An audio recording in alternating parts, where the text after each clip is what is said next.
Всем большой привет, с вами Настя, и в этом видео остановлюсь на некоторых моментах, связанных с плетением прямоугольного короба с фанерным дном. В общем-то, я уже прикрепила стойки, как вы видите, при помощи степлера. Как я это делаю, есть отдельное видео подробное на моем канале, ссылку оставляю в описании под видео. Заходите все туда. Так же, как я делаю, изготавливаю свои формы, тоже есть отдельное видео. Ссылочка также в описании. Здесь такой момент, когда вы крепите стойки к фанере, обязательно следите за тем, чтобы концы были влажноватые, не сухие. Это важно. Тогда хорошо степлер проходит сквозь трубочки и фиксирует их к фанере. Подстановку трубочек можно делать в любом месте задней стенки, но я ориентируюсь посередине и чуть-чуть влево. Выбираю 3 стойки, да, так у меня веревочка из 3, и начинаю подстановку трубочек. Сейчас я покажу вам 2 способа, как это я обычно делаю. Способ первый: слегка сминая кончик трубочки с той стороны, где я начинаю ее крутить, где мы обычно трубочку наращиваем, немножко сплющила, подгибаю на 5 миллиметров где-то, беру стойку. Они у меня двойные. Одну стоечку отвожу и сзади подставляю рабочую трубочку таким образом, чтобы этот хвостик с клеем, он попал у меня ровно между стойками. Опускаю его прям вниз, фиксирую, зажимаю, жду несколько секунд, чтобы клей схватился. И таким образом подставляю еще 2 дополнительные рабочие трубочки. Способ второй. Выкладывать начинаю трубочку таким образом. Раз, 2 стойка у меня за 3-ю. Завожу аккуратно. Начинаю подставлять 2-ю рабочую трубочку. И, соответственно, 3-ю. Так, подставила. Теперь я никак ни клеем не фиксирую, ничем. Просто придерживаю слегка трубочку за первой стойкой, 2 пальчиками. И легкий натяг делаю. Прям легкий, практически не делаю. Довожу до следующей свободной стойки. Делаю перед ней подгиб рабочей трубочки. Фиксирую ее, вот видите, пальчиками. И завожу за стойку. Завела. Хорошо все укладываю. Уложила. Беру опять левую крайнюю. Также придерживаю, чтобы она не вышла, слегка прям натягиваю, довожу до следующей свободной, подгибаю перед ней и завожу за стойку. Завела. Опять беру левую крайнюю, довожу до следующей свободной стойки и завожу за нее. Все. Плотно прижимаю, аккуратно, не натягиваю, плотно прижимаю, просто вот видите, отпустила ее, прижимаю ее, так вот не сплющиваю, просто прижимаю плотно к фанере за стойкой и сразу беру левую крайнюю рабочую трубочку, прижимаю ею свою стойку, за которую уже трубочку завела, и поступаю с ней точно так же. Тут слегка фиксирую и завожу за следующую свободную. Все, опять отпускаю, слегка прижимаю и продолжаю. Сейчас я дошла до угловой стойки, и обычно я это делаю либо перед началом плетения, либо во время. Делаю подстановку вот таких картонных уголков на углы своей формы. Они могут быть уголки, допустим, не картонные. Также я ранее использовала, делала такие уголки из пластиковых салфеток сервировочных на стол. Ну, они такие вот прямоугольные, гладкие. И подставляла. Что мне это дает? Форма у меня здесь очень острая. При вынимании формы из изделия может случиться неприятность, да, трубочки покорябаются, испортятся, и это не есть хорошо. Также при вынимании формы из готового изделия возникает прям часто очень трудность, очень тяжело форму эту вынуть. Я проплетаю какую-то нужную мне высоту, но чаще всего по длине, по высоте своей стойки, трубочки одной. И перед тем, как делать наращивание, сначала приподнимаю уголок, так продвигаю, выше. Все, и плету. Перед тем, как вынуть форму из плетения, из своей корзины, я этот уголок вообще вынимаю полностью, и тогда форма выходит просто без проблем. Левую крайнюю рабочую трубочку до угла, выкладываю свои стойки вдоль этого уголка, делаю небольшой зазор, видите, при помощи прям пальцев, не в самом низу, а чуть-чуть повыше, сантиметров на 10, фиксирую, облегаю рабочей трубочкой угловые стойки, довожу до следующей свободной, делаю подгиб, опускаю руку, фиксирую угловую стойку, за следующую стойку свободную завожу рабочую трубочку. Все, здесь все зафиксировано. Беру левую опять крайнюю рабочую трубочку, слегка ее тяну, прям слегка. Сразу же вот эту рабочую трубочку поправляю, выкладываю параллельно остальным рабочим трубочкам. Эту, которую у меня в руках, довожу до свободной следующей стойки и вновь завожу за нее. Доплела свой первый ряд, подошла к первоначальным стойкам, с которых начинала плетение. Вот видите, хвостики торчат подстановочных рабочих трубочек. Осталась у меня одна стойка пустая, свободная. Я ее также проплетаю.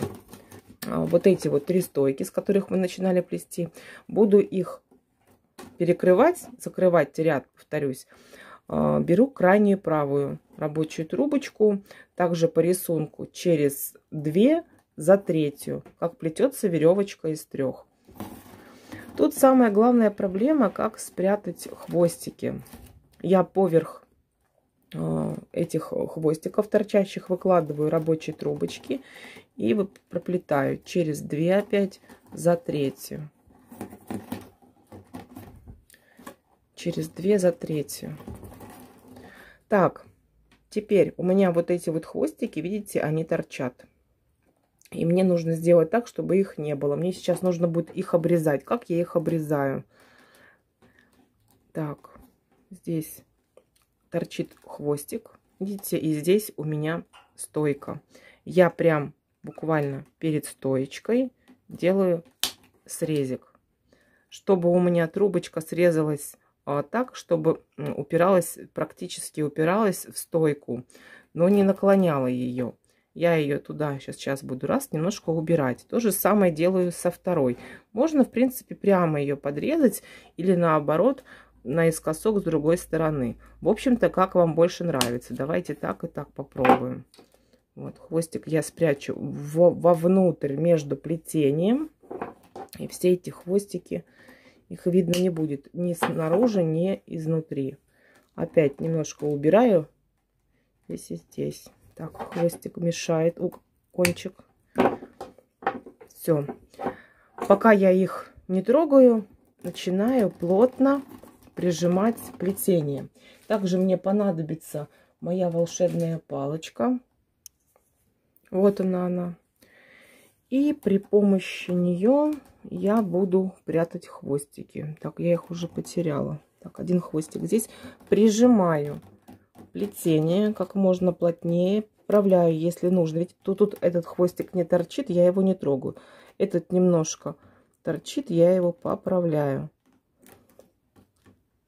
То есть я его не вовнутрь убираю, а вот здесь, вот в это место, между плетением.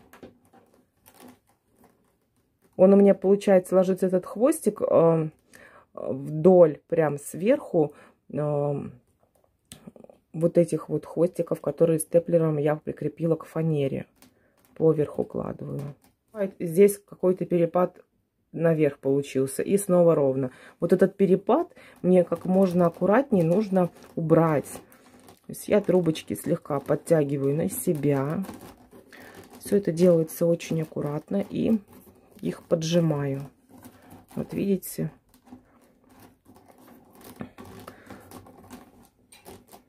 Все делается очень аккуратно, не торопясь. Я без ускорения вам все показываю. Также тяжело все это делается и мне. Я представляю, как это делается вообще новичкам. Я уже забыла, как я муть. Вообще страшно, всегда страшно. Ой, этот переход, эти хвостики. Вот показываю, что ничего здесь страшного нет.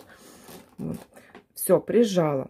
Здесь еще небольшой зазор, конечно, будет сохраняться, так как те первоначальные трубочки, они уже высохли и немножко так топорщится.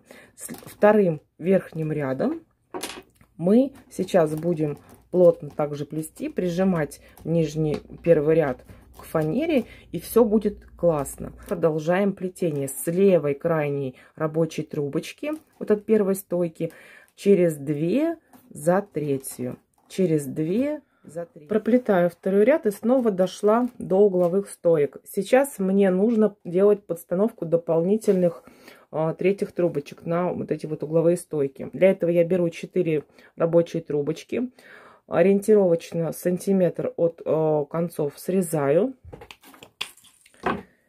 и прокапываю, обязательно промазываю их полимерным клеем, ну или клеем ПВА, смотря какой вы используете. И смотрю, куда же мне лучше подставить. Слева, вот, прям до упора, чтобы на фанерочку. К фанерочке еще приклеилась моя трубочка. Так, смотрю, все, образуется четкий уголок, меня все устраивает. Если что-то вас вдруг смущает, не получается, лучше вынимайте тогда ее и пробуйте по-другому. Но здесь мне вам больше показать нечего. В общем-то, я опять фиксирую уголок, не прижимаю плотно эти трубочки к углу своей формы, а плотно облегаю и довожу до следующей стойки. Заканчиваю плетение второго ряда, подошла к первоначальным 3 своим стойкам. Снова проплетаю последнюю стоечку и закрываю ряд. Я сейчас намеренно сделаю это неправильно, чтобы вы видели разницу. Так, повторюсь. 1, 2, 3. Вот они, первоначальные стойки. Как я уже говорила, чтобы закрыть ряд, нужно поменять трубочки, да, плести уже не крайними левыми, а с правой крайней заводить по очереди. Я же продолжаю плести. Так называемое плетение по спирали. То есть плетение не с закрытием ряда, а просто продолжаю плести. И все. Завожу, завожу и завожу. Сейчас еще вот здесь немножко. Все для вас. Чтобы вы понимали, в чем разница. Вот вы видите, у меня здесь видно, что ряд закончился и пошел под уклоном следующий 3-й ряд. Но это просто очевидно. Или наоборот. То есть запомнили, как это выглядит? Если что, перемотаете. Возвращаю обратно все. И теперь не с левой крайней, а закрываю ряд через 2 по рисунку за 3-ю. То есть, если вы плетете веревочкой из 2, да, то вы понимаете, что вы должны плести по рисунку. Если веревочка из 4, также по рисунку. У меня веревочка из 3, рисунок через 2 стойки за 3-ю. На всякий случай. Все в жизни бывает. Так, теперь вот. Теперь я закрыла ряд, прижимаю его. И вы видите, получается, ряд у меня второй закрыт. Перехода его не видно. И выглядит все так, как будто бы мы и не начинали отсюда плести. Понимаете? То есть, будь то лицевая сторона или изнаночная, она будет выглядеть одинаково. Вот они, наши зазорчики, про которые я вам говорила изначально, что нужно их приминать. В общем-то, что мы сейчас и делаем. Кстати, вот те кончики, которые мы обрезали, их можно будет там прокапать, может быть, промазать клеем, приклеить. Я забыла об этом сказать. Сейчас уточняю. Итак, я закончила плетение 5-го ряда веревочкой из 3. У меня 3 трубочки мои рабочие выглядывают из первоначальных 3 стоек, с которых я начала плести. Теперь мне нужно будет сделать 4 рабочие трубочки, так как я буду переходить на ситец и плету сразу 4 трубочками вдогонку. Если вам сложно плести сразу 4 трубочками вдогонку, или вы планируете перейти, допустим, на веревочку из 2, да, вам нужно оставить в работе всего 2 рабочие трубочки, то тогда я вам покажу такой и другой вариант. Для того, чтобы убрать лишнюю рабочую трубочку, ничего особо делать не нужно, просто мы ее оставляем, да, на месте, крайнюю, допустим, правую или крайнюю левую, но лучше крайнюю правую, и начинаем проплетать. Так как у нас четное количество стоек, то ситец плетется четным количеством рабочих трубочек, чтобы рисунок совпадал. Если вдруг у вас нечетное количество стоек, то тогда для выплетания ситца вам потребуется нечетное количество рабочих трубочек, и ничего менять не нужно. Как вариант. Но у меня не так, поэтому показываю. Оставляю одну трубочку, крайнюю правую, и просто продолжаю плести. Перехожу на ситец. Ситец плетется через одну за следующую. Забыла уточнить, впоследствии необходимо торчащую рабочую трубочку лишнюю отрезать очень аккуратно. Если нужно ввести в работу дополнительную трубочку, то тут вообще тоже сложности никакой нет. Я беру рабочую трубочку новую, сплющиваю ее слегка. То же самое, что я вам вначале показывала. Вариант первый. Слегка сплющиваю, подгибаю, капелюшку клея капаю на кончик с одной стороны, с другой стороны. Здесь вот у меня двойные стоечки, между ними в самый низ подставляю, фиксирую, зажимаю. Все. Жду, когда схватится клей. Пока он схватывается, я начинаю проплетать первой рабочей трубочкой крайней правой ситец, узор ситец. Так, через одну за следующую, через одну за следующую. Здесь мне уже нужно будет делать наращивание. Длины трубочки не хватает, поэтому я ее подгибаю и оставляю. И также со всеми поступаю. Если вдруг вы захотите по-другому нарастить, подставить трубочку дополнительную, то это вообще не проблема. Здесь у меня обрезки.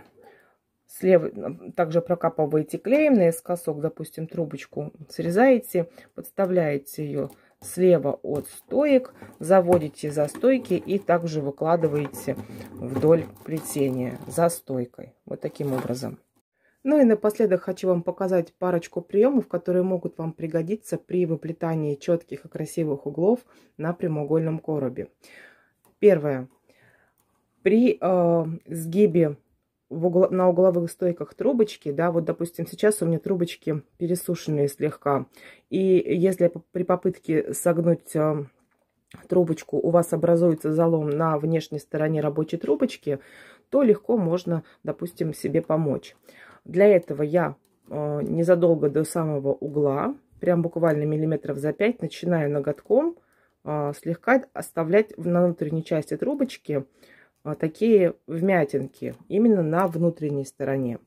На внешней стороне это никак не отражается, как вы видите. Слегка ее проминаю ноготочком и аккуратненько завожу. Следите, сколько вам потребуется сделать таких вмятинок, какой промежуток, и тогда спокойно заводите по углу, по стойке, за следующую стоечку свободную. И никаких вмятинок не будет. Вот, давайте еще раз. Следующую рабочую трубочку проплетаю за стойкой, перед формой, завожу. Следующую рабочую трубочку мне нужно вновь завести перед угловой стойкой. Придавливаю, помогаю себе большим пальцем левой руки. И если вы правша, правым указательным пальцем слегка ноготочком помогаю. Если у вас вдруг нет ноготочков, как у меня, можете помочь себе чем-нибудь еще. Допустим, какой-нибудь палочкой. Вот. И аккуратно завожу, обвожу рабочую трубочку вокруг плотно угловой стойки и завожу за следующую стойку. И момент второй. При выплетании короба по форме, именно прямоугольного, я уже второй раз использую такой способ. Проплетаю, как я уже объяснила, 3 рабочие трубочки ситцем, а на 4-й завожу трубочку за стойку и делаю на этой стойке петельку из трубочки. При необходимости ее можно сплющить и образовать плотненькую такую хорошую петельку, которую необходимо прижать к нижним петелькам также плетения. Что мне это дает? Во-первых, четкая фиксация угловых стоек. Очень часто при выплетании короба угловые стойки норовят уйти куда? Влево. Мы ее, если нужно, подтягиваем рабочей трубочкой, и она вообще идеально ровно стоит, фиксируется и никуда не шелохнется. Вот видите, тын-тын-тын, вообще класс. Вот, мне очень понравился такой метод. Во-вторых, вот эти все петельки, которые образуются у нас при выплетании угла, они прям сидят ровно-ровно-ровно. И так монументально, я бы сказала. То есть углы очень прочные. При выплетании, допустим, ситца из 2 трубочек, да, вдогонку, следует учесть, что вы должны проплести один ряд без петельки, на 2-м ряду одну трубочку проплетаете просто, и на 4-й уже делаете эту самую петельку, потому что у вас могут угловые петли уйти выше, чем само плетение. В общем-то, здесь такая особенность. Ну, такой способ я вам рекомендую, а будете вы его использовать или нет, это уже вам решать. На этом мое видео подошло к концу. Спасибо вам всем огромное за просмотр. Желаю вам отличного настроения, ровного плетения и до новых встреч. Пока-пока.